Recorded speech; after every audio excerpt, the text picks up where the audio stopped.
Come here, I want your soul. My boss was the stubborn type. So hard-headed he would rather trip over his own shoelaces than take advice, even if his shoes were untied. Last year, when I asked him why he insisted on keeping this place open after dark, he snapped, "We've got a corner on the market out here, dummy. Look around. There's nothing else. People will pay whatever it takes for gasoline if it means they don't get stranded way out here." That I couldn't deny, but it was about the only thing he was right about.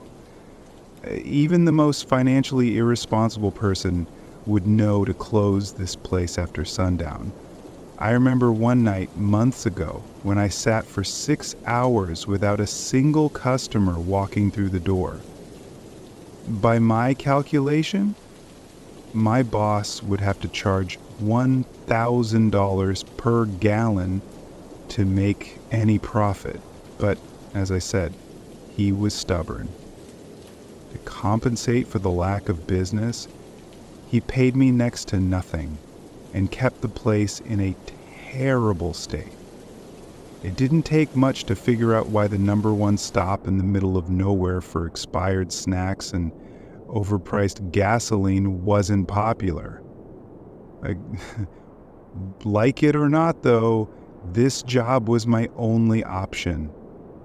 I was a student who needed a graveyard shift job so I could attend school during the day.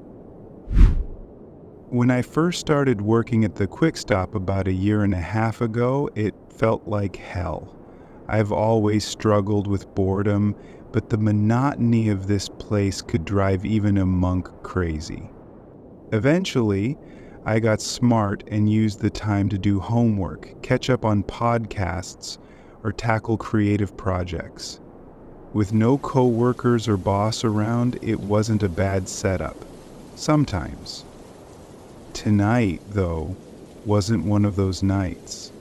I had forgotten to download my favorite podcasts, and my homework was all caught up. For the past 3 hours, I hadn't seen a single customer, and I feared another 6-hour stretch of utter boredom. Worse, I had nothing to occupy myself this time.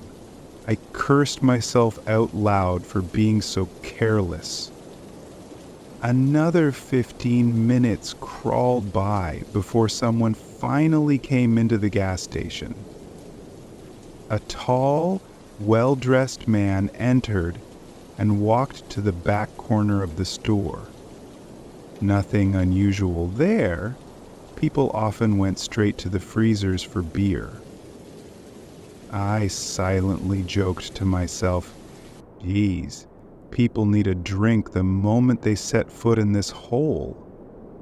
But as the minutes ticked by, something felt off. The man stood in front of the freezer, motionless. 5 minutes passed, then 6, curious, and a bit uneasy.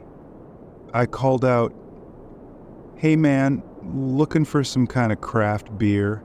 Gotta tell you, my boss is a cheapskate. Nothing special back there." No response. Not a word, not even a glance. He just stood there with his back to me, completely still. My initial humor faded, replaced by unease. My heart sank as I realized this wasn't normal behavior. Could this guy be planning to rob the place? Trying to stay calm, I quietly reached for my phone and dialed 911, but when I pressed the call button, my heart sank again. A loud beep indicated there was no signal. I glanced nervously at the man. Thankfully, he hadn't noticed. I tried the store phone instead, punching in the numbers as silently as possible. 911, what's your emergency?" came the dispatcher's voice. "I'm at the Quick Stop on Lansing, just off the freeway. There's a guy here acting really weird. He's just standing in front of the freezer, not moving or talking. It's freaking me out. I think he might rob the place. We'll send a unit right away, the dispatcher said. Minutes later, the sound of tires on gravel filled me with relief. 2 officers entered the store with weapons drawn. "Sir, are you all right?" one officer asked. The man remained silent, unmoving. "Sir, please put your hands up," the officer demanded. Still nothing. The officers moved in, handcuffing the man. He didn't resist, only staring at the freezer with unblinking red eyes. As they let him out, one officer reassured him, "We'll get you some help." The other officer turned to me. "Anything strange about this guy?" I didn't say a word the whole time, just said it was creepy. The officer nodded. "Drugs can mess people up like that. If he comes back, call us." I nodded, thankful for their help, but shaken by the experience. The next night, I returned to work, trying to shake off the memory. I'd stocked up on podcasts and a friend's laptop to repair, keeping busy to avoid dwelling on the previous night. Hours passed uneventfully until, to my horror, the same man walked through the door. This time, I didn't hesitate. I called 911 immediately. Again, the police arrived, and again the man ignored them, standing still until he was forcibly removed. The third night, I'd had enough. When he showed up yet again, I snapped. "Hey, what's your problem? Why do you keep coming back here?" The man finally turned to face me. His skin was pale, his eyes hollow. I used to work here," he said, his voice trembling. 3 years ago, something... What happened? Someone died. A tornado ripped through the store. She was thrown into the freezer, and I couldn't save her. His story was chilling, but before I could respond, he grabbed a pen from the counter and stabbed himself in the neck. Blood poured as he collapsed, stabbing himself repeatedly before I could stop him. I dialed 911, screaming for help, but by the time paramedics arrived, it was too late. I quit that night, vowing never to set foot in that cursed store again. To this day, I keep an eye on the news, and reports of strange, unexplained deaths continue to emerge from the Quick Stop.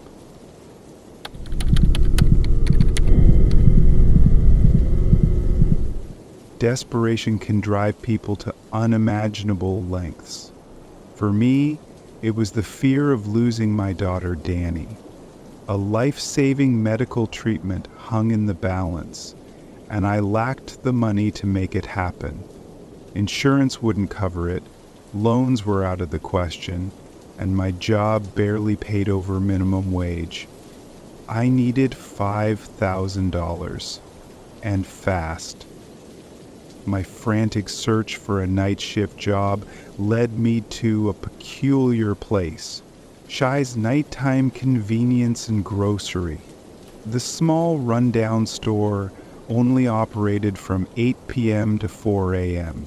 At first, I questioned why anyone would shop at such odd hours, but the unique schedule suited my needs perfectly.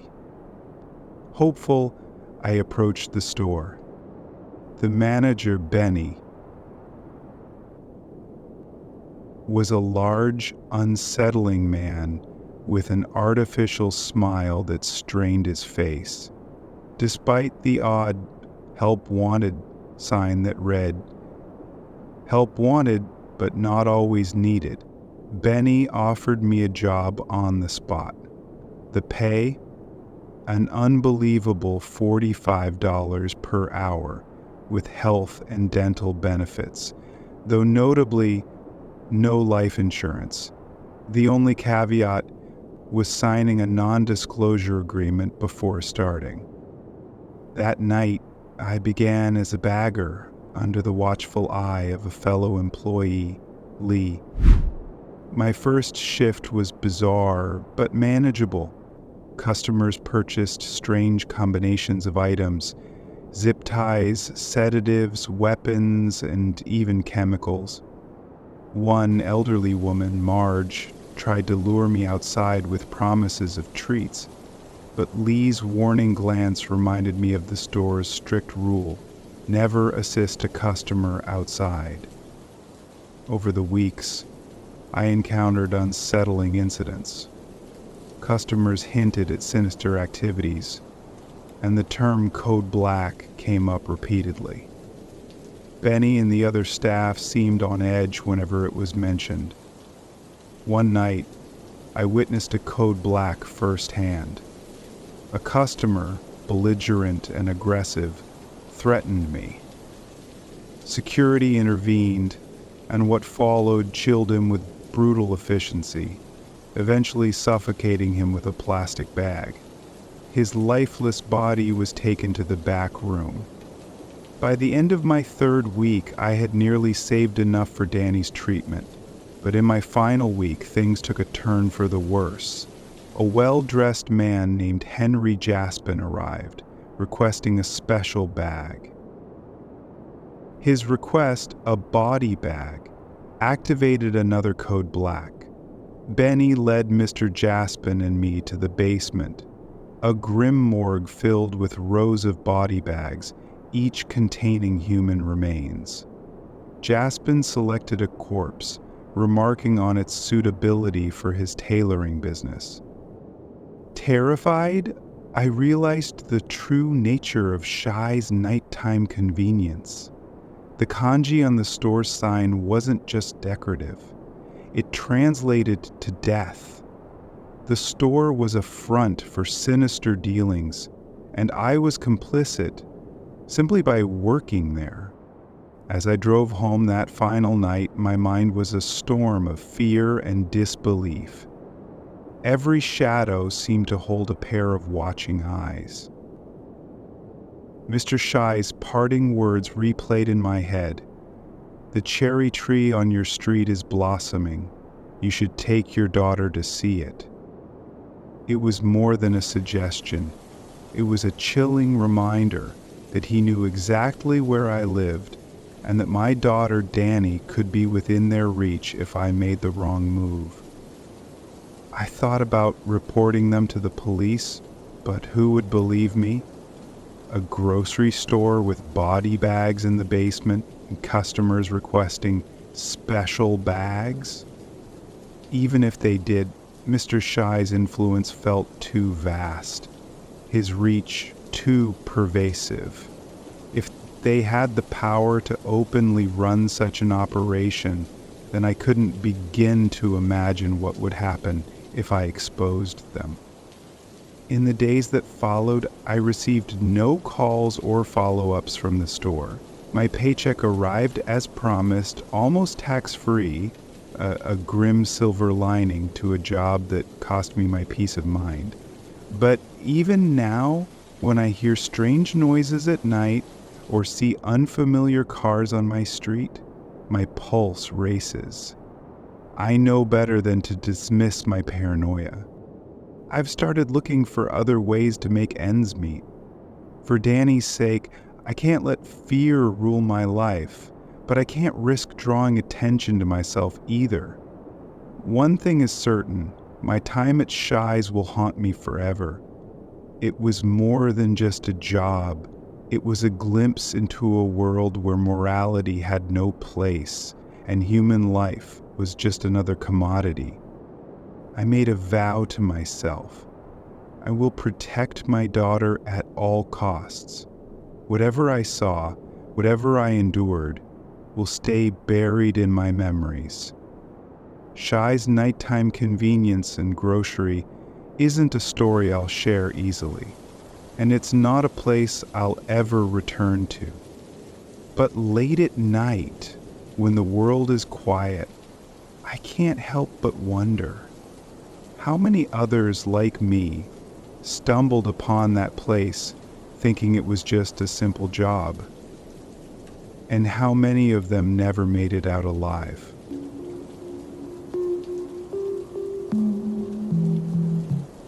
This happened in 2012.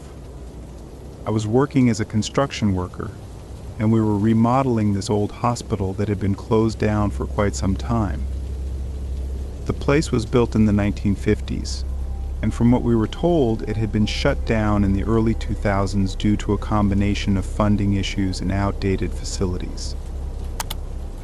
Our task was to repurpose the building into a new medical office. The job was fairly standard, but things started to feel eerie as soon as we entered the hospital for the first time. The place was in shambles. It felt like people had just up and left in a hurry. There were old beds still lined up in rooms, medical equipment scattered about, and even patient files left on desks. The air was thick with dust, and everything smelled of mildew and decay. The first couple of weeks went by smoothly enough, with the crew tearing down walls, removing old fixtures, and prepping the place for renovation. But then, strange things started happening. One night, I was asked to stay late and supervise the unloading of some new equipment. It was already past 7 p.m., and everyone else had gone home for the day. I was alone in this huge, dark hospital with nothing but a flashlight and a portable radio for company. The power had been shut off for the renovation, so I had to rely on a small generator to keep some of the work lights on. As I was walking down one of the long corridors, I started hearing what sounded like footsteps behind me. At first, I thought it might have been an echo of my own steps, but when I stopped, the footsteps continued for a few seconds before stopping as well.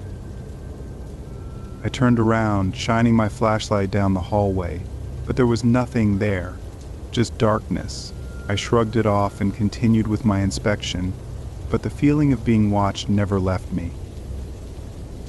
A few minutes later, I was in one of the old patient rooms checking to make sure the floors were safe. That's when I heard a faint voice. It was so quiet at first that I thought I had imagined it. But then, I heard it again, clearer this time. It was a woman's voice, whispering my name. I froze, my heart racing.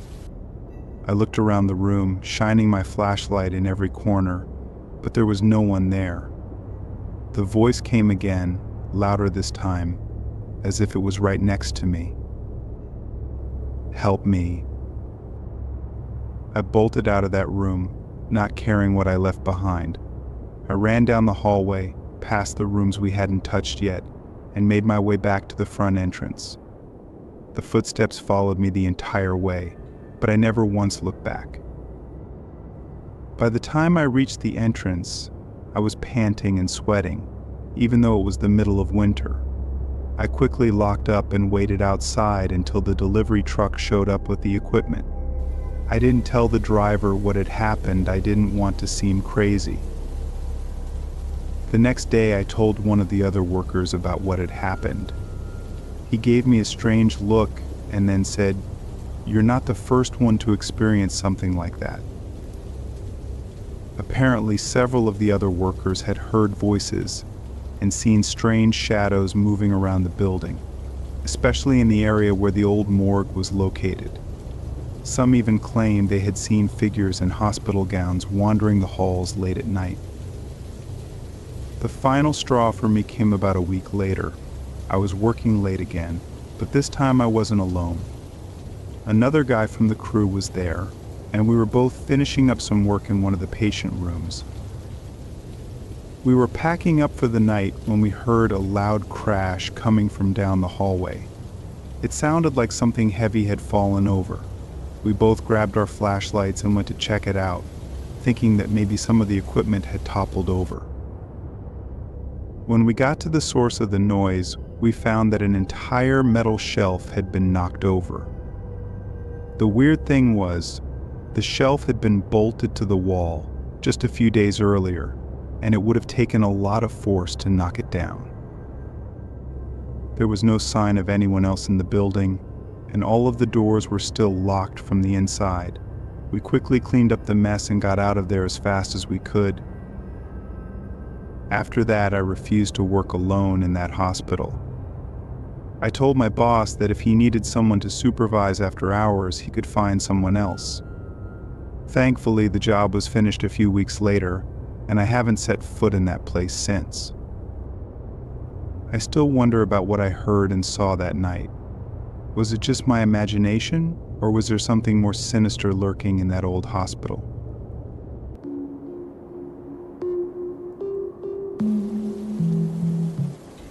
Back in 2007, I worked part-time as an aide for a hospital in downtown Chicago. I was 19 years old and assisted patients with proper care, including food, water, and general checkups. Sometimes I had to deal with weird and angry patients who felt entitled to special treatment. This was more common among older patients, and while it annoyed me, I tried to understand their situation. Most days I'd be running back and forth with food and drinks, only getting an hour's break. One day, my manager informed me of a new patient who had just been admitted. She was an older woman, probably in her mid-70s, and obsessed with her daughter, Sarah. She talked about Sarah every day, claiming how sweet she was. Unfortunately, Sarah had passed away years earlier, and the woman never moved past her grief. We sympathized with her and listened for support. Eventually, she was transferred to the ICU as her condition worsened, and after a few weeks, she passed away. My colleagues and I were saddened by her death and grieved for about a week before getting back into our regular work routine. A month later, while sweeping the floors, I saw what appeared to be a small child down the hall. She wore a pink skirt and a white shirt. I was confused because there were no children on the floor, and it was well past visiting hours. The girl just stood there, staring at me. When I approached her, she ran into a nearby room. I couldn't let a child wander into a patient's room, so I followed her. Upon entering, I found the room empty, with just a hospital bed and a TV. I called out for the girl but got no response. Feeling creeped out, I checked the bathroom and even under the bed, but found no one. I reported the incident, informing my colleagues of a loose child on the floor, and asked them to keep an eye out. But despite several people looking, no one could find her. The creepiest part was when I checked the security footage. It showed me trying to grab the girl's attention, but the girl wasn't visible in the footage at all. I freaked out and informed my supervisor, but he brushed it off as a joke. No matter how many times I denied it, he refused to believe me. To this day, I am convinced that the girl I saw was the woman's daughter, Sarah. I'd like to think she appeared as a thank you message for taking care of her mother. One colleague believed me because he had also seen the girl a few weeks before. He told me that, while in the basement collecting medical supplies, he saw a girl in a pink skirt running around, which scared him. He didn't report it, thinking people would call him crazy. Since then, I haven't seen Sarah, but I've noticed minor things go missing in patients' rooms: pillows, candy wrappers, and even water bottles. It could have been another aide, but I've always wondered if it was her.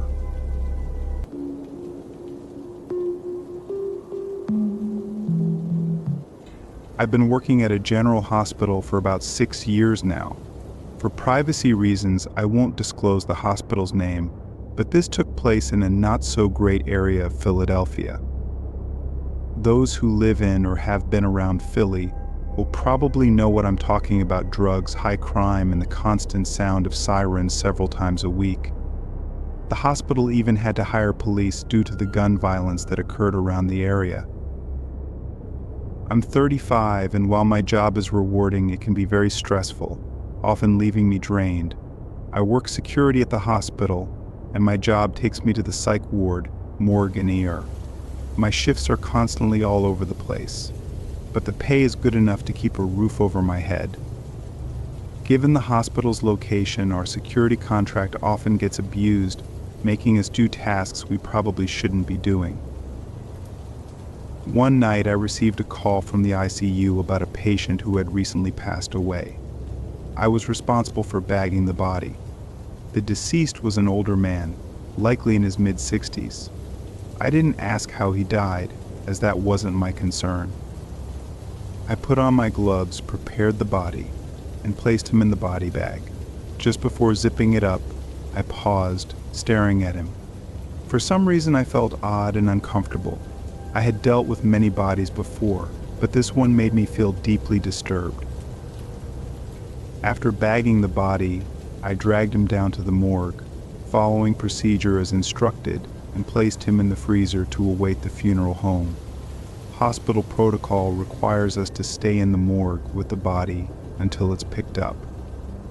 It's a rule I find unnecessary, but I follow it. When the funeral home arrived, I led them to the freezer, where we transferred the body into their possession. It sounds simple, but it takes careful handling to ensure safety. As I pulled the body from the freezer, things immediately took a strange turn. The funeral home staff claimed I had the wrong body. I was confused.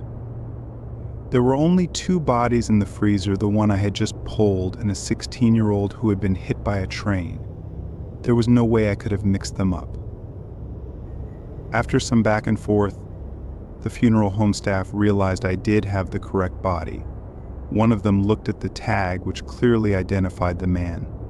But then, as they unzipped the body bag, they recoiled. The man I had placed in the morgue was now contorted. His right arm was behind his back, he lay on his right side, and his left arm was stretched in front of him. His mouth hung open unnaturally, and his eyes bulged. My mind raced. How could this be? I had laid him in the bag with his arms at his sides. No one else had access to the freezer except me, as I was the only officer on duty with the key. There was no chance anyone else could have touched him, and I would never be so disrespectful or unprofessional as to tamper with a body like that.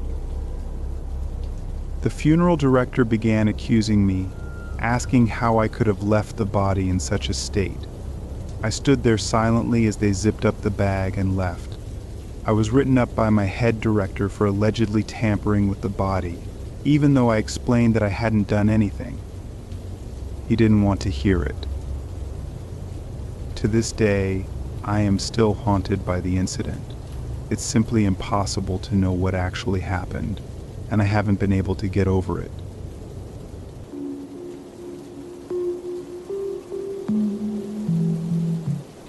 I've been an RN at General Hospital for about 3 years now. It's one of the toughest yet most rewarding jobs I've had, as I help people in serious conditions.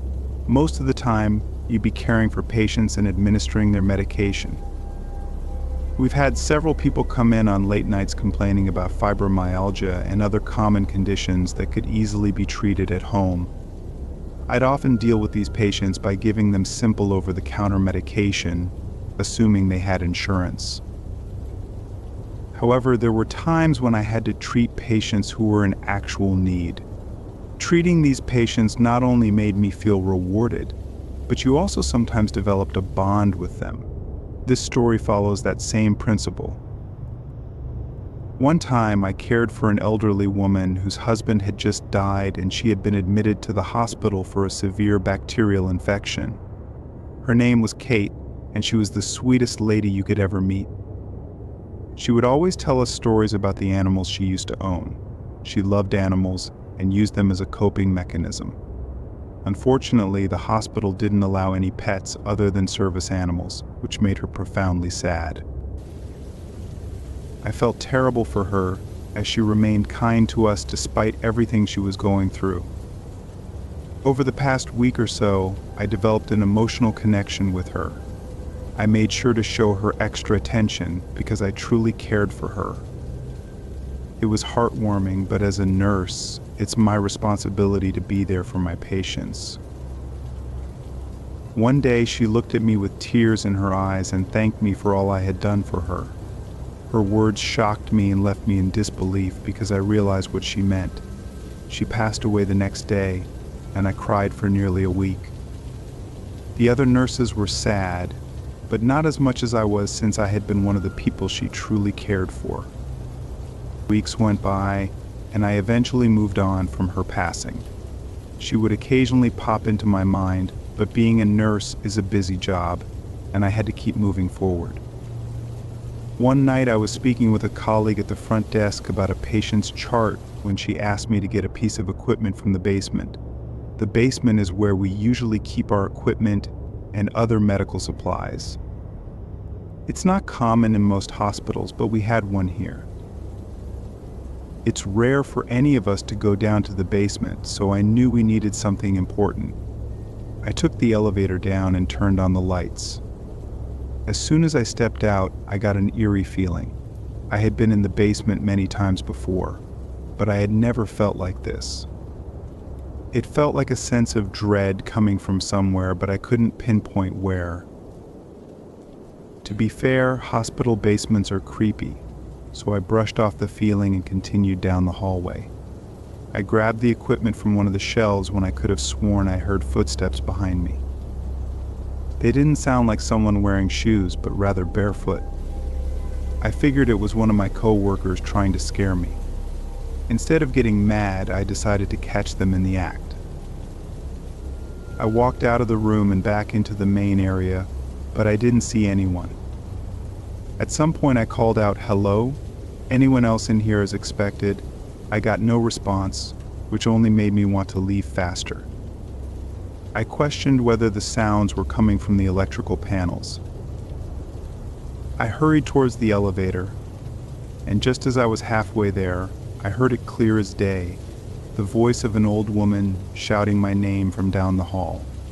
Sarah, it only took me a second to realize that it sounded exactly like Kate. I was officially creeped out and hurried back to my station. I didn't tell anyone about it, thinking they'd call me crazy. The only person I confided in was a nurse I trusted dearly. Based on my expression while telling her, I think she believed me because she seemed to understand. Needless to say, that was my last time going down to the basement. Now, whenever someone asks me to go down there, I always find a way to get someone else to do it. Every time someone else goes down there, I get looks, but quite frankly, I don't care. I've never believed in the paranormal, but I have no explanation for what happened that night.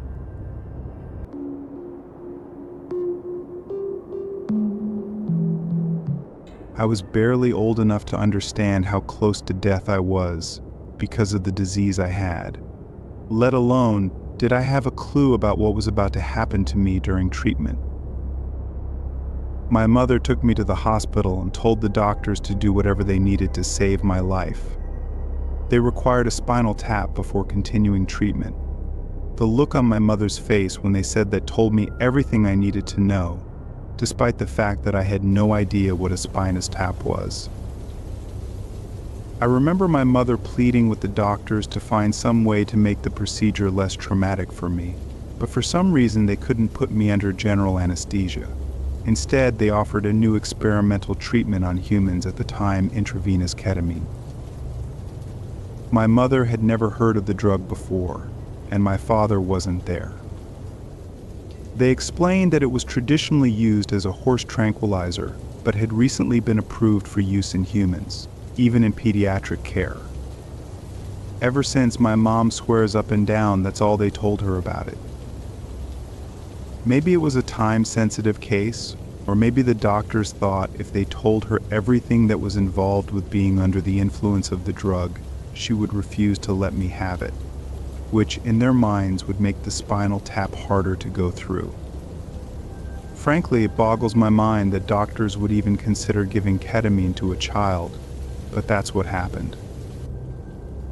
They wheeled me into the operating room and told me what was going to happen, that I would have to lay on my side, and they would insert a needle into my back. They said it would feel extremely uncomfortable. I know that's what they said now, but at the time I was so disoriented, scared, and confused that it all sounded like gibberish, like how adults sound in Charlie Brown when they just go wah wah wah, if you know what I mean. All the doctors and nurses were wearing masks and gowns too, which made them look almost inhuman. I had to get naked and put on a hospital gown, adding to the stress of it all because I had to be exposed to a bunch of strangers. The only thing that kept me sane was that my mother was allowed to be there with me so I could hold her hand. However, before they did the tap, they inserted the IV needle into my arm to deliver the ketamine. I cried and screamed. I remember squirming just from having that needle put in me, and I didn't even understand how much bigger the next one would be. Then they turned me over to my side, and I held my mother's hand, squeezing harder than before, looking into her eyes, crying and trying to be brave and sit still. At first, all I could feel on my back was the cold hospital air. But then something happened, everything started to feel weird. Of course, I know now that this was the ketamine beginning to take effect, but I didn't understand this at the time. An all-encompassing dread washed over my body, and I also felt like I was losing control of it, like my soul was slipping away second by second. Then, it literally felt like I was dying and rising up to heaven. I was lifted up from the table and could see my own body and everyone around me. What I saw filled me with a mixture of terror and hatred. The doctor was lining the needle up against my back, and for the first time I saw how massive the thing was. There was my mother watching it all happen, letting them do it. Suddenly I knew I couldn't go through with it anymore. I screamed, kicked, and punched at everything around me, hell-bent on getting off that table and running away. The nurses tried to hold me down, but they were struggling to keep me contained. Somebody called for more help, and that's when two gigantic, muscular nurses rushed in, grabbed hold of me, and pinned me down to the table, along with 4 or 5 other people. My mother was crying in the corner now. Apparently I had hit her in the face, but I could still see everything that was going on around me, and the IV drip was still feeding me ketamine straight to my blood, which went directly to my brain. Now all the masked and gowned doctors and nurses didn't look human at all. They looked like monsters, demons even. Sick, twisted, demented creatures that my mom had sold my soul to. And now they were forcibly extracting my soul from my body with that horrible needle. I looked at my mother with bitter contempt and screamed that I hated her for letting this happen to me. It only made her cry harder. No matter how hard I fought back, once they all got a hold of me, I couldn't even squirm. They held me down and finished the spinal tap. When the needle went into my back, it felt like I was being torn apart from the inside. And because I was moving so much, waves of pain shot through my body. Finally, I accepted that I just had to sit still, but it was awful. I could feel my essence being drained, something I would never get back. Thankfully, after a few seconds, it was over, but I wasn't the same. I didn't move for hours after that, and I wouldn't talk to my mother or even look at her. Being drugged and having a needle shoved into my spinal cord as a child is easily the most traumatic thing I've ever experienced in my life. And the stupid thing I hate the most about it is the fact that it was all just to confirm what the doctors basically already knew, that I had spinal meningitis.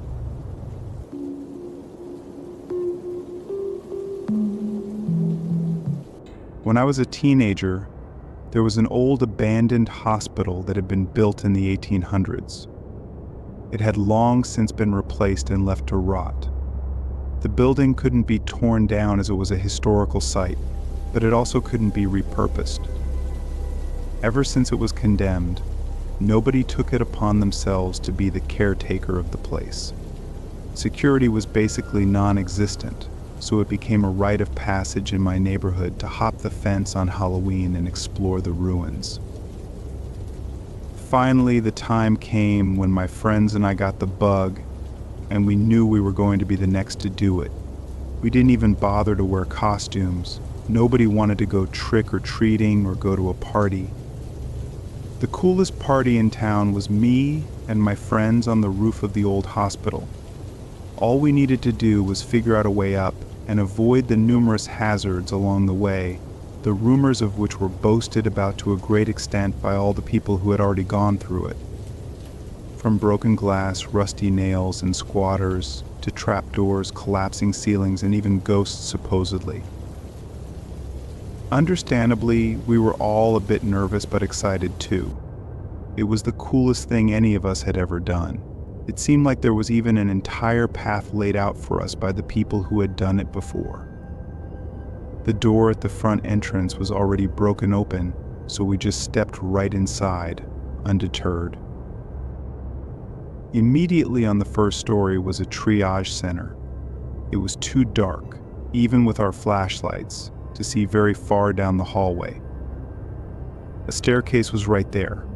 Not too much was happening on that level, so we opted not to bother exploring the bottom and moved on to the second of 3 stories. The ceiling had collapsed in on itself at the landing of the second story, so we went out from there to look for another stairwell. The second story was somehow even darker. The floor beneath our feet was soft and felt like it could cave in at any moment, so we spread out to distribute our weight. We thought we were being smart, staying quiet, but pointing out all the things we noticed, like piles of old medical waste, strange stacks of beds blocking off certain doorways, which we dared not even think of entering. Signs indicated what different rooms had been, giving us a picture of how the place might have looked in its prime. It certainly was far from that by the time we arrived. Mold grew up the walls, vines snaked through the ceiling tiles, and water dripped from the 3rd floor. Every single sound we made echoed in such a way that it sounded like a stranger was whispering around every corner. We kept saying how cool everything was, but deep down I think we were all scared. The last thing any of us wanted was for a crazy hobo to jump out at us for invading his home, or for one of the many ghost stories about the supposedly haunted hospital to somehow turn out to be true. Even decades after it had closed, and even to naive and careless boys like us, we could literally feel the lingering presence of suffering and damned souls that had perished in the place we were trespassing. However, the only things that lived there seemed to be rats and flies, not nearly as many as we were expecting. After a few more minutes of checking things out, we finally reached the other side of the building and found another stairwell. This one went all the way up to the roof. Once we stepped in the damp concrete tube, we could hear and feel the outside air blowing in through an open door or hatch, whichever one it was. We were dying to know. We picked up our pace as we went up the stairs, excited to see the view. We barely noticed the moss that was growing on the steps, which slickened the grip we had under our shoes.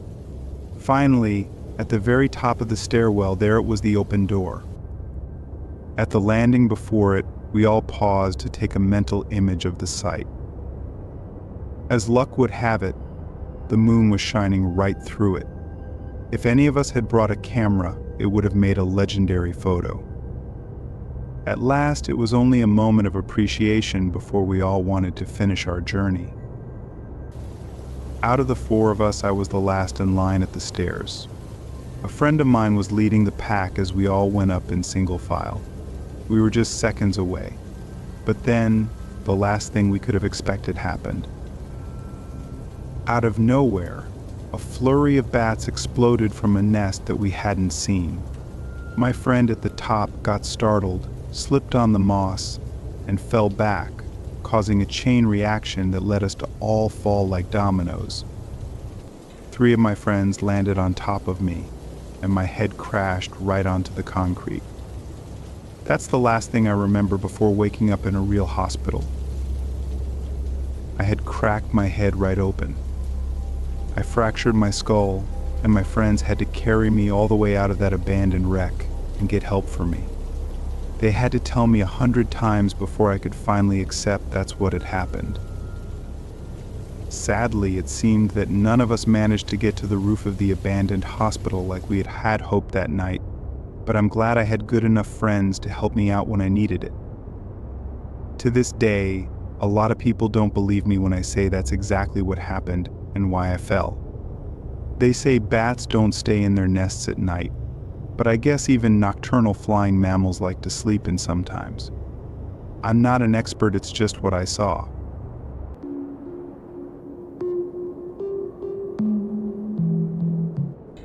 I was a nurse for over 40 years. I spent the majority of my career in hospitals, working in the ER in my earlier days and later transferring to the ICU. I've seen a lot of horrible things happen to people and built up a strong stomach for all sorts of things. There are 1,000 stories I could tell, but one above all is the worst thing I ever witnessed. It happened in my first year of working in the ICU, and I still don't have an explanation for it. Before he fell under my care, a man showed up in the ER with strange symptoms, delirium, vomiting, and what appeared to be first-degree burns all over his body. At first, they thought it was caused by a chemical, which led them to believe they needed to cleanse his skin and purge his system. However, when they tried to wash his skin, it just came off. What had looked like first-degree burns was actually just the tip of the iceberg of total tissue disintegration. At this point, the ER team had no idea what they were dealing with. This was decades ago, long before the internet. The man refused to answer any questions about what happened to him, and he had no forms of identification in his possession. It was as if he had just been dumped there. Eventually, the doctors figured out that the man was suffering from acute radiation sickness, but the dose he received and the severity of his case was still unknown. All we knew was that it was bad and he probably wouldn't survive. He was transferred to the ICU, and that's when I met him. I knew it wouldn't be long before it would be impossible to get any information out of him, even if he wanted to tell us anything. So every time I did anything for him, whether it was changing his IV or getting his vitals, I berated him with questions. I asked for his name, if he had any family, how he had been dosed with radiation, and if he had any idea how much he had received. But he didn't answer many of my questions. The only thing he really ever said to me, and apparently the only thing he ever said to anyone, was, "I wish they would have just shot me." It was like the words slipped out of him, despite his best effort to keep them in. He immediately looked like he regretted saying anything. I kept asking who they were, but after that single sentence, his lips were sealed. Days passed, and his condition worsened. His skin started to turn a rainbow of colors as it gradually withered away and liquefied, oozing through all the bandages we put on him and separating from his body at the slightest touch. I thought he would scream from the pain more, but most of his nerve endings had already turned to mush. The damage was all over his body, but it was concentrated in his hands and feet, crawling up his arms and legs, leaving his vital organs for last. It was almost like it was intentionally and cruelly ensuring he was alive and aware as his body slowly decayed. We would have never found out who he was or how he got radiation poisoning if his family hadn't randomly shown up on the third day. They had been traveling to every hospital in the area, asking about a man who had disappeared 3 days prior. They described the man in great detail, and it was clear that the man they were looking for was the one slowly deteriorating in the ICU. These days, we might have had to deny them access to see him because of HIPAA regulations, but things were different back then. Everybody in the hospital wanted that poor man to have some good before he died. So we allowed his family upstairs to see him, but they couldn't stand to look at him without breaking down into hysterical tears. After the reunion, we asked the family for more information, and that's when we finally got some. The man worked for the government as a nuclear waste management worker. He was one of the guys who buried barrels of radioactive leftovers and had been compiling a long list of complaints against the lack of safety regulations. Unfortunately, he was found out by some government agents who, the family believed, started a fire in his office to destroy all of his work. It was the same day he disappeared. From what I gathered and from what he had said to me, they had forced him to clean up some deadly toxic spill and told him to keep his mouth shut unless he wanted his family to suffer a similar fate. That explained why he wouldn't tell us anything. But so many things still didn't make sense. None of it mattered in the end, though. He was terminally ill, but his family wanted us to give him every chance to make it out alive. All of us knew that wasn't possible and that it would only prolong his suffering. However, I wasn't prepared for what would happen next. Slowly, the flesh of his arms and legs melted away, exposing his bones, which forced us to amputate. I was assisting the surgeon at the time, and I'll never forget how his bones had become soft, almost like rubber. After that, he was just a torso and a head, but the horror continued to spread. When the decay reached his face, his skin melted over his eyes, blinding him. He almost choked on the fluid from his own disintegrating tongue. His gums receded, causing his teeth to fall out. He could still breathe, but he had to gurgle through the goop just to get a breath. Burns are often considered one of the worst types of damage to witness on the human body, but that level of radiation damage is somehow worse. He was rotting like a corpse, but he was alive, still breathing. I can't imagine the mental anguish he was going through that entire time, trapped in a body that was becoming unrecognizable and slowly deteriorating. At some point, he could no longer see or hear, but he knew he had turned into a grotesque, monstrous thing. That would be the last memory his loved ones would ever have of him. I can only hope he didn't feel any of it, but I'll never know. Finally, after weeks of horror, his family agreed to stop trying to keep him alive. Only then was he able to die at last. Ever since, I've had nightmares about it. I think it was the slow progression of becoming an abomination of existence that messed with me the most. Of all the ways to die, that has got to be the worst.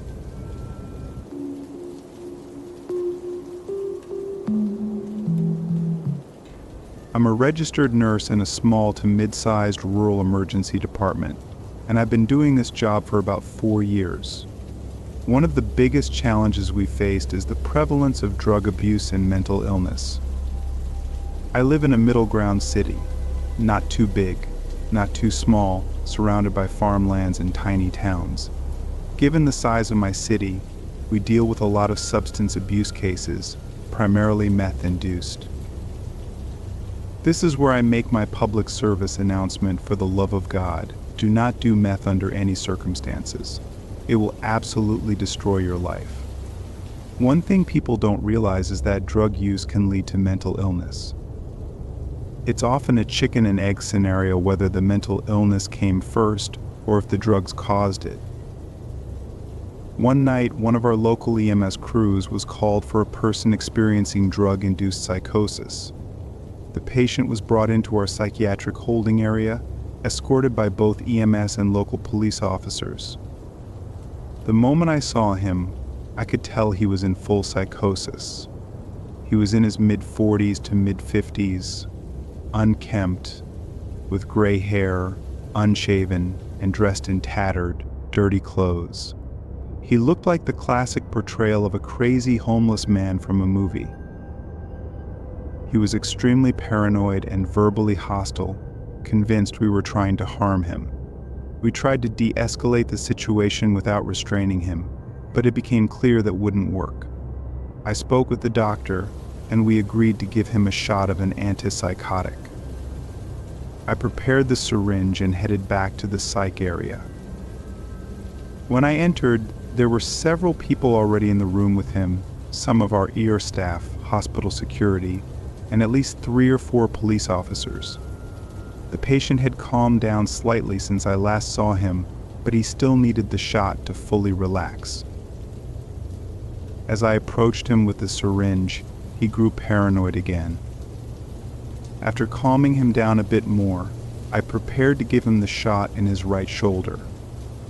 I lifted his shirt sleeve, cleaned the injection site, and grabbed the muscle while he spoke with one of the officers. I gave him the customary 1, 2, 3 countdown and stuck the needle into his shoulder. Now, a quick note about my technique: I hold the syringe like a dart when I insert it. After the needle is in, I switch my grip to hold it between my index and middle fingers, like a cigarette, so my thumb is free to push the plunger. Unfortunately, just as I was changing my grip, the patient freaked out. He looked at the syringe in his arm and panicked, pulling away from me. The syringe stayed in his arm as he moved, and then he yanked it out with his left hand and came at me, wielding the needle as a weapon. The officers sprang into action, and one of them shouted, "Needle," their way of warning everyone in the room. The patient's momentum carried him toward me, and though I tried to get out of the way, I felt an impact on my left thigh. The syringe and needle hit the ground, and I saw that the needle was bent. By then, everyone was on top of the patient, working to restrain him as he screamed at the top of his lungs. I quickly grabbed the needle and syringe to get them out of the way. As I processed what had just happened, I began to panic. Had the needle hit me? The thought of what diseases this man might have terrified me. I rushed to the bathroom to check my leg, and to my immense relief, I found no injury. The only thing I can think of is that the needle hit a pack of gum I had in my pocket at the time. If Wrigley ever needs a spokesperson, I'm available. After the situation was under control, a police officer asked if I wanted to press charges against the patient. At first I said no because I felt sorry for him. He was clearly mentally ill and not fully in control of his actions. But as the shift went on, my feelings changed. Why should I let him off the hook for attacking me just because he was high on meth? Why should I endure the anxiety and unease that came from this incident for the rest of my career? I eventually called the officer back and decided to press charges. But 2 years later, nothing has come of it because the patient was deemed not in his right mind. Once again, I urge everyone, please do not do meth. It ruins lives.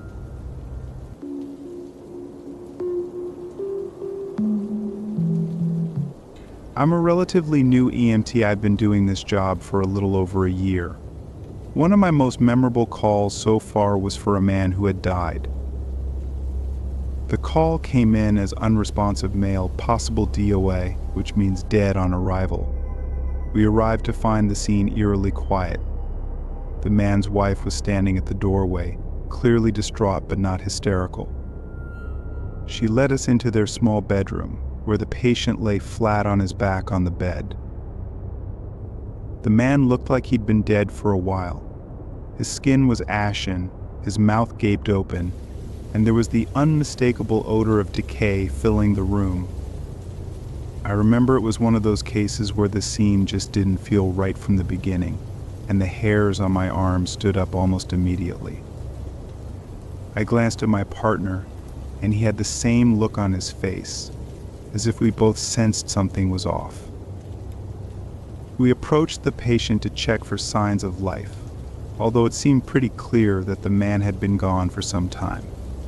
I went to feel for a pulse while my partner prepared the defibrillator, just in case. As I touched his wrist, the wife asked if we could try to revive him, but my partner gently explained that it was too late. There was no rigor mortis yet, but it felt like he'd been dead for a few hours. As I leaned in to check his airway for any obstructions, I noticed something strange. There was a slight flicker in his chest, like a faint movement beneath the skin.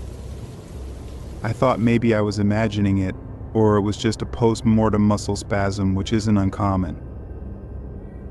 My partner noticed it too, but we both shrugged it off. We followed the usual protocols, confirming the patient's death and calling it in.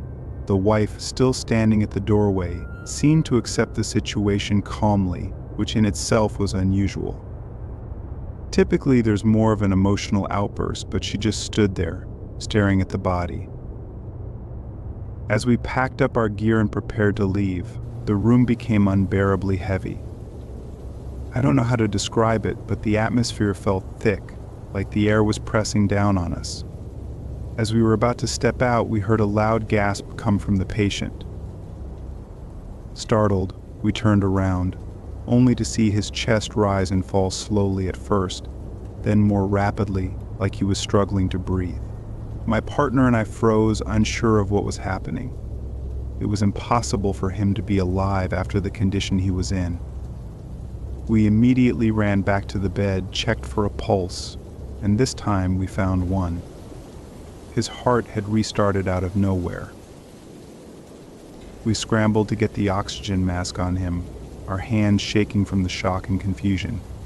We started CPR, trying to stabilize him for transport. The wife stood there, completely unfazed, as if she had expected this to happen. We managed to get him onto the stretcher and into the ambulance, but I couldn't shake the feeling that something was terribly wrong. As we sped toward the hospital, the patient's condition began to deteriorate again. His pulse grew weaker, and his breathing became more labored. My partner tried everything we could to keep him stable, but it was no use. He flatlined on the way to the ER. Once we arrived at the hospital, the doctors confirmed that he was gone for good this time. They couldn't explain how he had come back to life for those few minutes. The strangest part was when we returned to the house to fill out the necessary paperwork. The wife was nowhere to be found. We later found out that the man had been dead for almost 6 hours before we arrived, and there was no way he should have been able to come back, even temporarily.